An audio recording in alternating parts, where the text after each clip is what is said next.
Reserve bank of India यानी कि RBI ने भारत की अर्थव्यवस्था को हाईटेक बनाने के लिए डिजिटल करेंसी यानी कि डिजिटल रुपया का पायलट प्रोजेक्ट शुरू कर दिया है। इसके बाद अब सभी के मन में एक ही सवाल है कि अब हमारे नोटों का क्या होगा।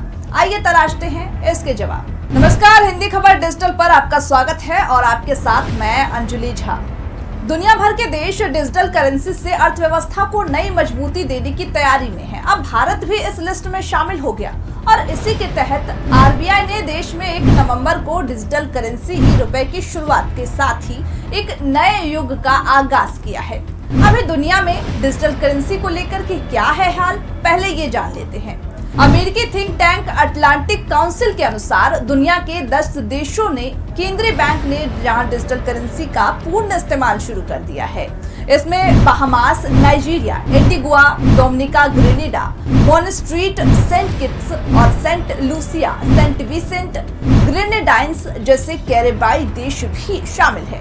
तो वहीं 109 देश इसे लागू करने की तैयारी में हैं या पायलट प्रोजेक्ट के तहत इस पर काम कर रहे हैं।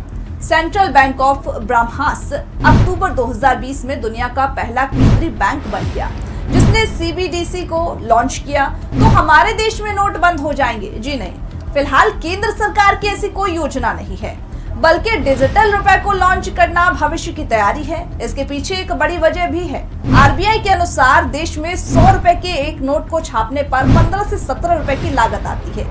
एक नोट करीब 4 साल तक चल पाता है और इसके बाद केंद्रीय बैंक को दोबारा नोट छापने पड़ते हैं, जिस पर हजारों करोड़ रुपए भी लागत लगती है। आरबीआई ने वित्त वर्ष 2021-2022 में 4.19 लाख अतिरिक्त नोट छापे थे, जिसके लिए उसे हजारों करोड़ रुपए खर्च करने पड़े थे।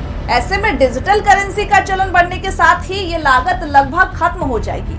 वही अटलांटिक काउंसिल के अनुसार G20 देशों के समूह में 19 देश डिजिटल मुद्रा की दिशा में आगे बढ़ चुके हैं। बीते 6 महीने में भारत, जापान, दक्षिण कोरिया, रूस इस दिशा में सबसे बेहतर स्थिति में है। ई-रुपी कैसे काम करेगा? यह एक वाउचर है जिसे ट्रांसफर नहीं किया जा सकता, यानी कि केवल वही इसका इस्तेमाल कर सकेगा जिसके लिए यह जारी किया गया है। ई-रुपी वाउचर जारी होने के बाद इसका इस्तेमाल एक बार ही किया जा सकेगा। यह कैशलेस और कॉन्टैक्टलेस है। ई-रुपी लाभार्थी के मोबाइल पर भेजा जाएगा। यह एक क्यूआर कोड या फिर एसएमएस कोड के रूप में होगा। इन्हें स्कैन किया जा सकेगा। लाभार्थी के वेरिफिकेशन के लिए एक कोड लाभार्थी के मोबाइल नंबर पर भेजा जाएगा। वेरिफिकेशन होने पर वाउचर रिडीम हो जाएगा और तुरंत भुगतान हो जाएगा। इससे डिजिटल पेमेंट सिस्टम की तुलना में लेन देन ज्यादा रियल टाइम और कम लागत में होगा। ये किसी मिडलमैन यानी कि बिचौलिए की भागीदारी के बिना सर्विस प्रोवाइडर को समय पर भुगतान की गारंटी भी देता है।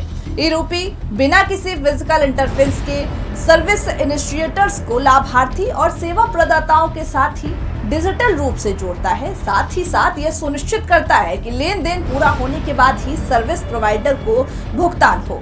डिजिटल रुपया भविष्य की जरूरत है जिसे बिना जांच परख के पूरे देश में लॉन्च नहीं किया जा सकता और इसीलिए देश को डिजिटल करेंसी देने से पहले इस पायलट प्रोजेक्ट के जरिए टेस्टिंग की जा रही है। अगर ये वीडियो आपको पसंद आया होगा तो इसे लाइक कीजिए, शेयर कीजिए और तमाम ऐसे ही वीडियोस देखने के लिए देखते रहिए हिंदी खबर डिजिटल।